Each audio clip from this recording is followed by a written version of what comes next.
What is going on, everybody? Tyson here at Garage Life, and as you can see, I have something on my desk that I just got in the mail, and I wanted to show it to you guys and take a look at it for myself.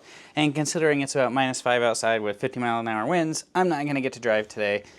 So we're resorting to unboxing and checking out a new vehicle. So if you are familiar with what Arrma's been doing lately, they've been coming out with, they redid their 2 to 3S line to have the 2 to 3S BLX, 2 to 3S LiPo power, and this is the new Vortex. It was on pre-order for a while, and I think they just got them in. There was a problem, so they delayed it, but now it is here. So let's just see what this is all about. Oh man, we did it upside down. How dare we? So let me just get this out of the outside shell here, and then we'll take a look at the box. Bam! Look at that. Look at that. It appears like we might have got the yellow, blue, and gray one, which actually looks pretty cool, but I don't think that's the one I ordered. Maybe it is. I don't know.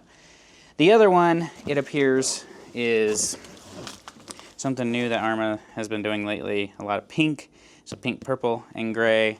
There you can see it, just the Spectrum radio, the servo. So it's got the S662 metal geared waterproof digital servo.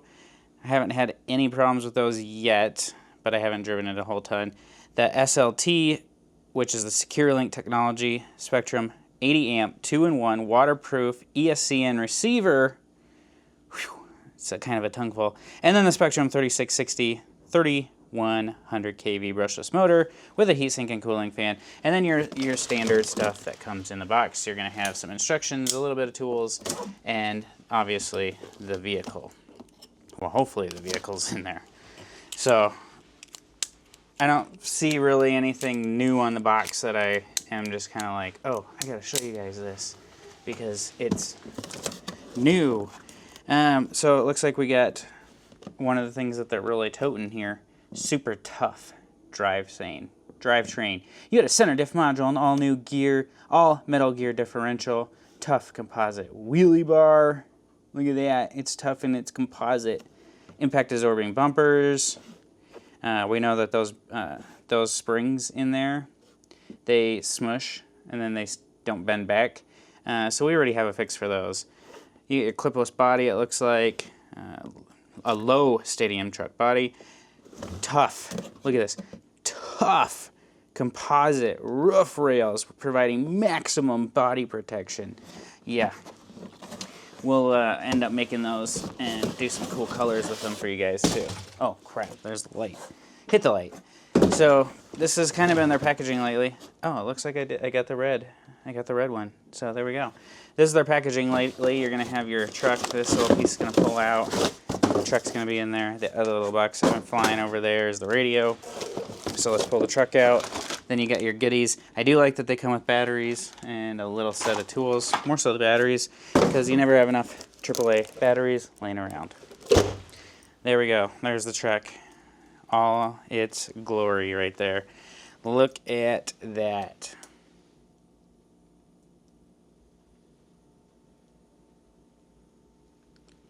She looks pretty good. If you're into stadium trucks, kind of like that. So let's get the radio out of here. A lot of cardboard and bubble wrap for this little thing. There you have it.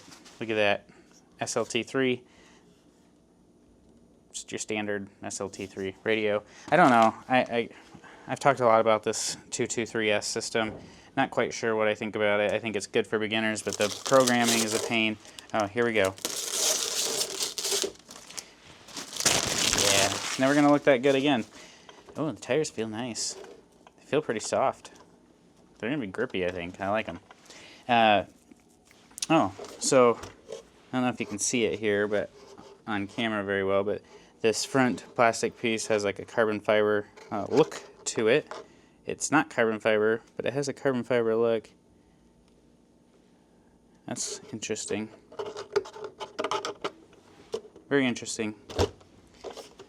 The back one does not, though. It's got texture on it. It's got lines, so like almost looks 3D printed. It's got lines, but There's just this little center part, the actual button.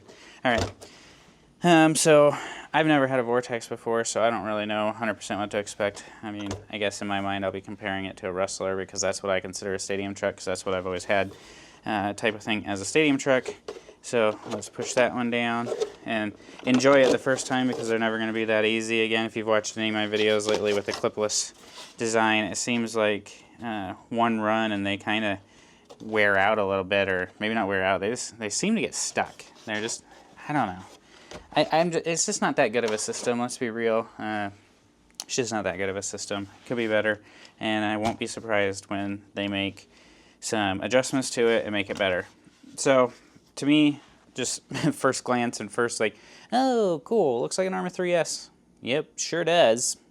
Looks like an Arrma 3S. Not a whole lot changing underneath.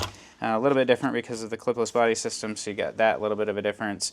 Obviously the 2-in-1 system, but you still have a receiver box down there that you could be able to put an ESC and receiver in if you want to go to a normal standard system, which is pretty cool with me. It looks like you got some decent size, decent gauge normal motor wires and ESC wires, so you could change out the ESC and leave the motor in. I think that motor is going to be sufficient. You know, you could put a max 10 or something like that in here, run it on 3S, and probably have a lot more fun than it right out of the box. But out of the box stock for maybe somebody new getting into the hobby, not too bad. As far as the shocks, I think they feel good. I think the back needs more spacers in it, and we do also sell the rubber spacers. It gives you a pack of 16 different sizes that you can go and do, and they fit on this line as well. So instead of having to pull these clips in and out or worry about losing them, you can put rubber spacers on there. It gives you a little bit more cushion as well. The hubs look nice and bulky. I don't think we're going to have an issue with those. They look pretty good in there. You do have adjustable tie rods in here, which I don't really care if they're adjustable or not. I'm a basher. They don't need to be adjustable in my opinion. Plastic ones work just fine for bashing, because I don't really tune for racing like that anymore. It does look like a little bit of padding in the battery tray. These battery straps are the same that they've been using, it looks like, as where I did notice on the notorious V6. It looks like and the Creighton V6, they upgraded their battery straps a little bit, so maybe they won't be as breakable. Let's see what else. We got the higher chassis guards on here, which I think is going to help keep a lot of the gunk out of there, which is cool. The same rear bumper, it appears. Don't see really anything different with that. Shocks, a lot of it all seems pretty much the same, but you're not seeing really any coloring other than black, other than orange for the battery connector, which it does use IC5, so that's nice. I'm not a big fan of this new battery system. It just seems, the battery straps, all this plastic just seems really clunky. I don't know, maybe somebody likes it, but to me it just seems clunky and it's a pain to get batteries in and out of. I don't like it, so I switch it out for my battery straps, which is nice. They're unbreakable. Let's see, I'm trying to figure out if this center drive shaft guard right here is new, but I don't think so.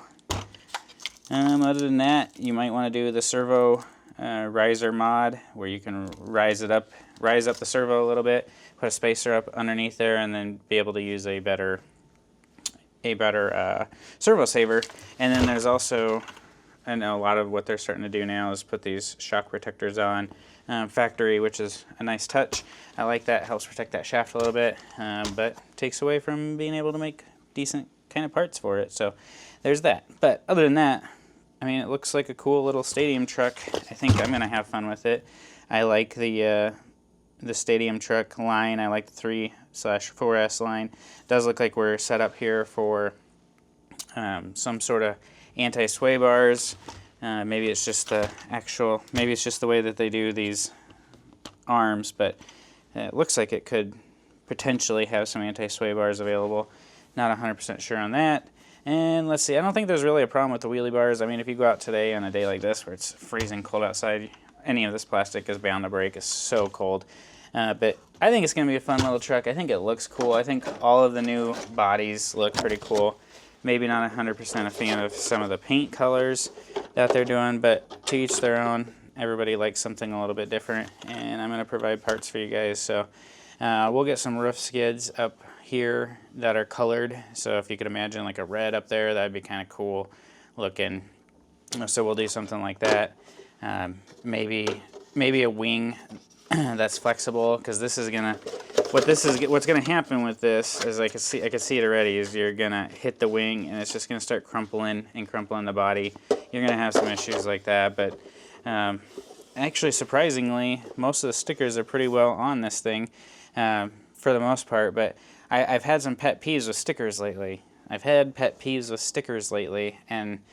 they just don't seem to be super stuck down, and a lot of times you get them and they're peeling. Well, then you get, like, I don't know if this is supposed to be like this, but this is just something that catches me, and I'm just like, I don't think it's supposed to be like that, but maybe it is. But this Vortex one is crooked. You know, as you can see, it just kind of goes down and then up to the right. But maybe that's the way it's meant to be, because on this side it goes down to the right. So I don't know if that's, like, they're at least going the same direction. Maybe it's supposed to be that way. Maybe they think it looks faster when it's that way. I don't know. But your tires are also treaded for a pattern, it looks like, so they need to be on a certain way. And there is an arrow to indicate that, it looks like, as well. So they are side specific and directional tires. But other than that, I think the jury's still out on this clipless body system. For me anyway. It might be a little bit different in warmer climates, but in cooler climates this thing just seems to stick really hard. It doesn't line up super easy, but when it's new, works pretty good. Once you've crashed and smashed and got dirt up in there and all the things, changes quite a bit. So hopefully it's something that gets revised long term. But for now, that's it. I hope you guys enjoyed this video. We are going to get out there as soon as we possibly can to drive, because I am sick of unboxing and showing you other things, because I want to get out there and drive, but it's so cold and windy. But that is the Vortex, and I am super excited to have it in my possession. Please subscribe to the channel. Thank you for being the best part of Garage Life RC. Hit the thumbs up button, smash that notification bell, and until we talk to you guys again soon, peace!